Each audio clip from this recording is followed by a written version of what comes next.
Bapak Ibu sekalian yang saya hormati, di bulan Ramadan seolah-olah, oke, saya ulang lagi ya, di bulan Ramadan seolah-olah seolah-olah sholat malam itu menjadi sebuah kewajiban.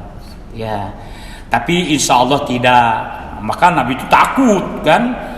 Aku kemarin tahu kalian kumpul galau di masjid. Aku tidak datang.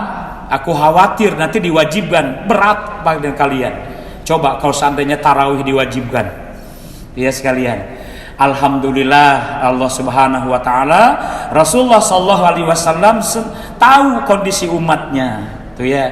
Tetapi walaupun demikian lakukan terus ya, sehingga menjadi amaliyah sunnah di bulan Ramadan. Yang itu Ustaz ya? Apa? Yang itu jamnya ya?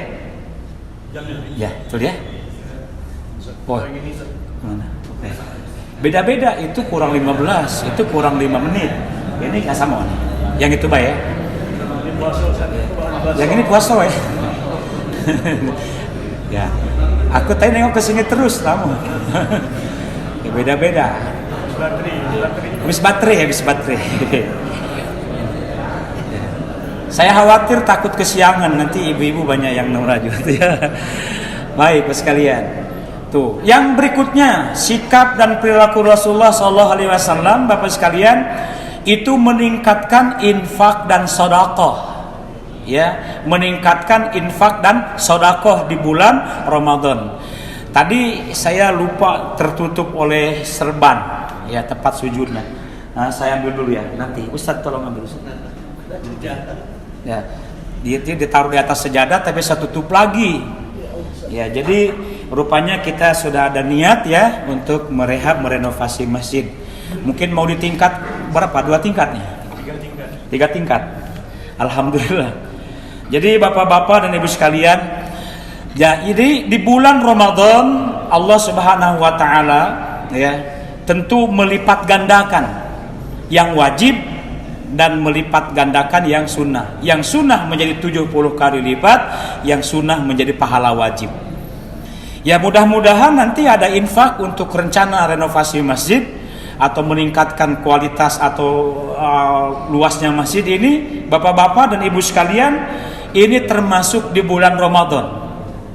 Mudah-mudahan tuntas selama Ramadan. Amin ya rabbal alamin. Ya. Seperti Masjid Al-Jihad ya, belakang MT1 Pahlawan. Waduh, riyadillah, luar biasa sekali. Itu jamaahnya dari jamaah masjid. Enggak ada bantuan dari lain. Ya sekalian. Bapak-bapak dan ibu sekalian yang saya hormati, infak, sedekah, ya, itu namanya beribadah dengan berderma, ya, ibadah dengan cara berderma, namanya infak. Ibu-ibu, bapak-bapak sekalian, boleh lihat ke depan, lihat ke saya.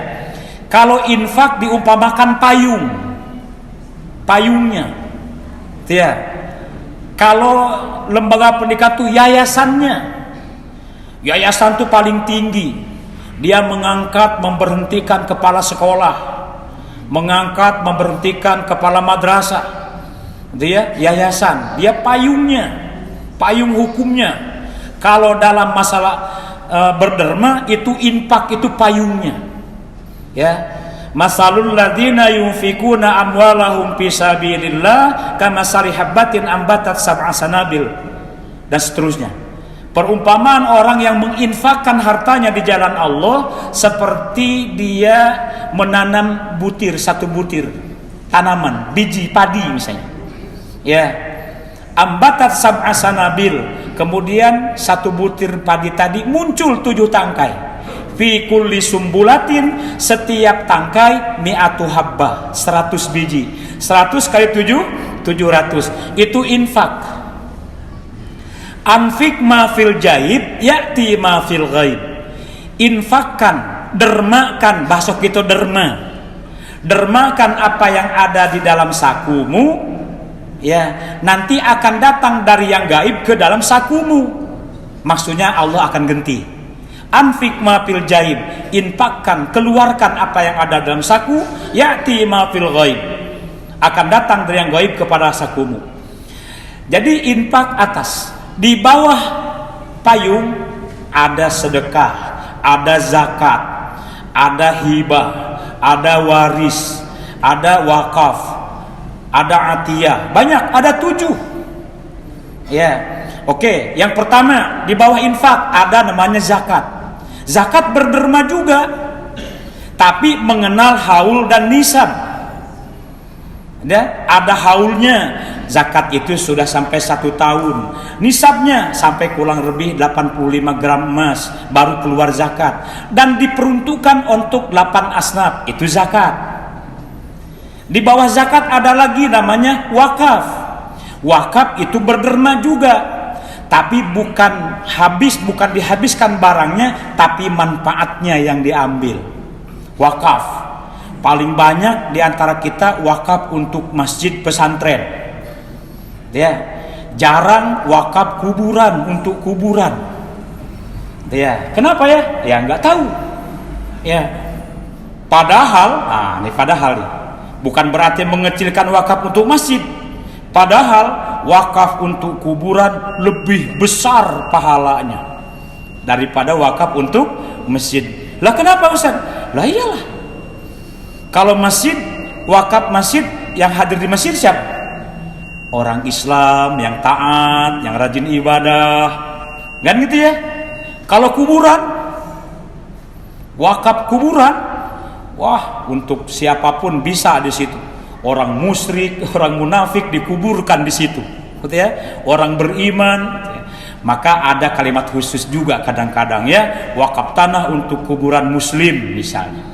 Tuh sekalian, Ustadz, karena untuk kuburan itu memerlukan lahan yang cukup banyak. Oh iya, betul juga ya Bapak sekalian. Tapi yang namanya wakaf sama dengan zakat. Beda dengan zakat. Kalau zakat itu mengenal haul dan nisab, wakaf tidak. Ya, termasuk wakaf uang, bukan dibagikan habis, bukan. Wakaf uang itu disimpan, hasilnya, manfaatnya dimanfaatkan. Nah, itu namanya wakaf. Ya, namanya wakaf produktif, Bapak Ibu sekalian. Wakaf produktif bisa berkembang.